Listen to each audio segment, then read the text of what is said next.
Alright, doing an update on the repowered original Cub Cadet. Has the 420cc Harbor Freight Predator. Been running really good for me for the last few years. Haven't had any problems, except for I have been running a live pulley, which is exactly the same thing the factory had, and when I mow I would just use the lever on the deck to engage and disengage the PTO, quote unquote. The problem is that never disengages fully. The blades always spin a little bit, and I want to make a couple other attachments for this, and I can't do that with a live PTO easily. I wouldn't mind sticking the tiller on here, and I don't want the tiller running whenever my engine's running, not to mention the extra load on the starter, as well as the safety factor. However, I was recently gifted this was the closest diameter pulley I could find to the factory for the factory size pulley that was on my factory engine. If you look closely at some of the manuals, every implement came with its own drive pulley originally. So the deck came with a pulley, the snowblower came with a different size pulley, which is super inconvenient for what I'm about to do. Might take a little bit of modification if I do decide to run the snowblower, as that was a smaller pulley, or I might just overdrive it, who knows. But I was gifted a PTO clutch by my uncle, thank you, and coincidentally it fits on my 1-inch shaft that the 420cc has. Originally, this piece was in the end, and I think the motor that it came off would have had to have had a shorter shaft, and this went through to bolt all of it together. Pretty sure that this whole thing gets pinched, and that I'll be able to put a couple washers back here to get the correct depth, which thankfully is right at the end of the shaft here.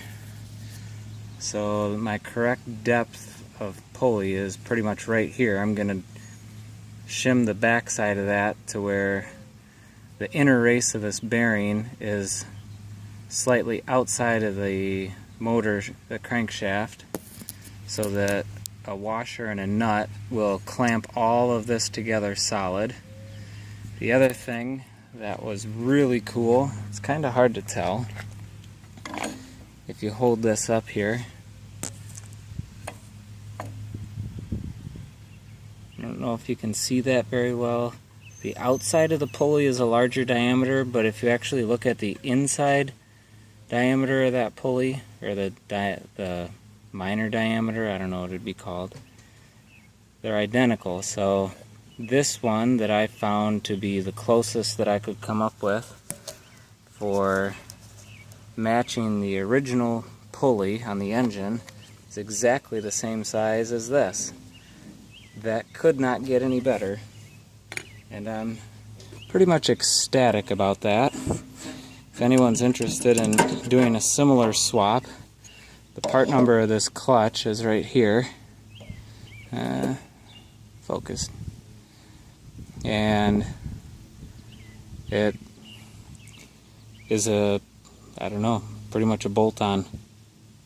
Awesome. And I just coincidentally got this one that was exactly what I need from Uncle Paul. So thank you very much for that. Now even if it does go bad, I don't care. because I know what to actually get, which was half my problem, finding a 1-inch drive PTO clutch with the right pulley diameter.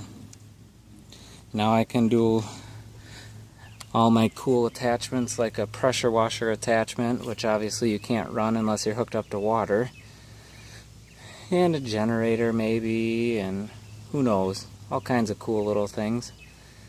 But just figured I would share that with you. And yeah, only thing left to do after that, which is really bothering me actually, is I need to put a custom exhaust on here. Not because I want it to be louder, not because I want it to look cool, only because I want my hood to fit. And if I modify the exhaust so that it wraps around the front here, almost exactly like almost all of the Cub Cadets do, come out and actually shoot this way across the front of the engine, just to keep it all tucked away a little bit nicer. I think that's going to get me low enough if I get rid of the muffler and then do like a go-kart style intake like they do on the 212s, pretty much just a bolt-on circular piece of aluminum that they screw a cone filter to. I'm considering making that piece of aluminum be a propane adapter, so I can run this off propane, then stick a cone filter on the outside of that propane adapter. The cool thing with that would be when I build my generator for this, I will be able to roll over a 100-pound propane tank or whatever it happens to be, grill tank, set it next to it, and not have to worry about it. If we get an ice storm or our cold Wisconsin winter cuts power. So quick update, ran a little longer than I thought, but anyone doing something similar, some guy wanted to put his number on there. It's not mine, but there you are. Enjoy. I'd encourage you to try something like this yourself. If you're thinking about it, it's super easy. Thanks.